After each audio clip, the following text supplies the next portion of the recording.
last week, we talked some about things that might precipitate an affair, such as uh, grandiosity or a sense of entitlement that comes from accomplishment in life. I mean, obviously, in my mind, we're probably in this culture more susceptible to affairs now, maybe than ever in history, simply because people feel there's an entitlement to happiness. And so often that grandiosity plays out, and people give themselves permission.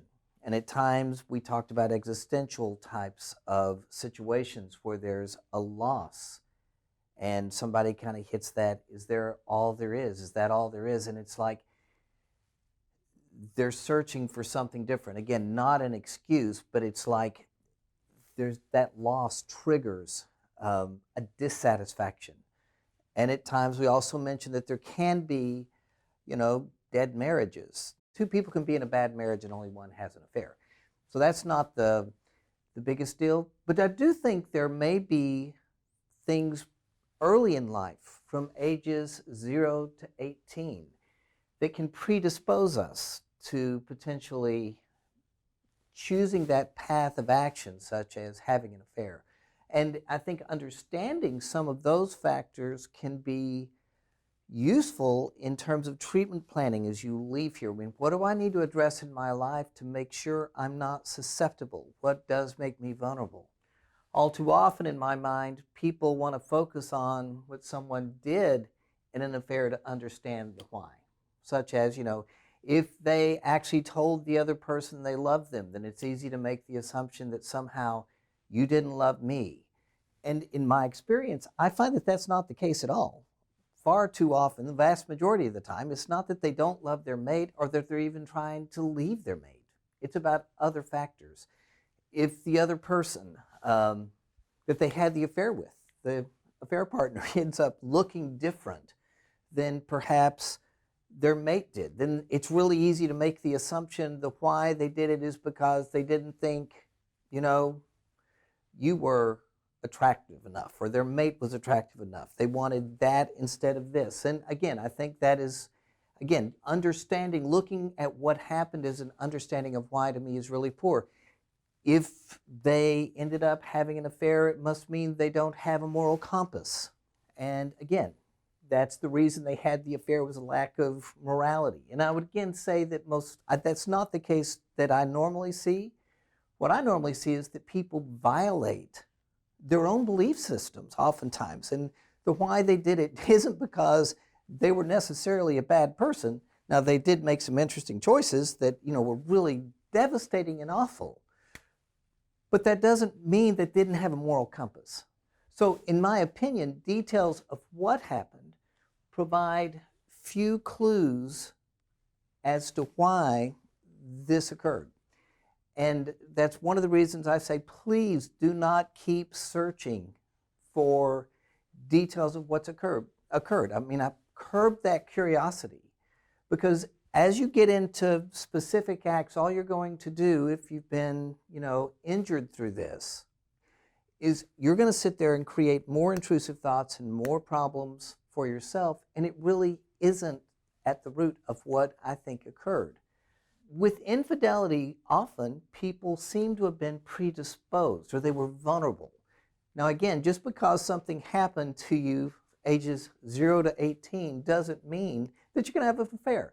I mean, certainly there are many people where horrible things happen and they don't end up doing this, but at least it can explain why perhaps, again, someone might have been vulnerable. I even believe that most marriage problems can be pretty much predicted by what happens in a person's life between 0 and 18. Again, none of these are excuse, but maybe it can explain a little bit of why this occurred. For example, if someone has a parent who cheated when they were growing up, for whatever reason, that person is going to be more susceptible to being unfaithful. Now, there are a lot of people, again, I'm just going to say this, it's not an excuse. There are a lot of people who were devastated by their parents splitting up or one of their parents having an affair, And those people don't end up themselves straying out of the marriage. But when that does occur, there is a correlation, research shows, with people being unfaithful. So addressing the wound that may have occurred back there in a family of origin might be a place you would address in treatment planning. The age of first sexual experience seems to be another contributing factor. And promiscuity. You know, in that Red Book study I mentioned in the article on Why Did They Cheat, Part 2, I talk about the Red Book study, where first sexual experience at age 15 or below, like 43%, I believe, I could be wrong, but it's somewhere in there, ended up being unfaithful, while first sexual experiences at 21 or beyond, only 16% of those people ended up being unfaithful. So at one level, when people end up being promiscuous or they have early sexual experiences, for whatever reason, there's a system, there's a way they begin to look at life that makes them susceptible. Now again, that doesn't mean if your first sexual experience was 15 or below that you're going to end up being unfaithful. There are lots of people that happened with that weren't. But it is an indicator that potentially there's a vulnerability that someone would want to be aware of. And maybe they would want to review kind of what is it around that that made them susceptible. Sexual abuse. Oftentimes when I see people, sexual abuse is a huge factor, a contributing factor as to why they may have cheated. I know in my own life, sexual abuse at age 4, I think had a lot to do with what happened with my infidelity. And in that sexual abuse, in my case, for instance, there was a whole lot of shame associated with that. But there was also this kind of morbid sexualization that occurred at a very early age. And so I learned from an early age, as a result of that abuse, to live two lives. One where I would act out, and then one where I would appear to be the really good guy.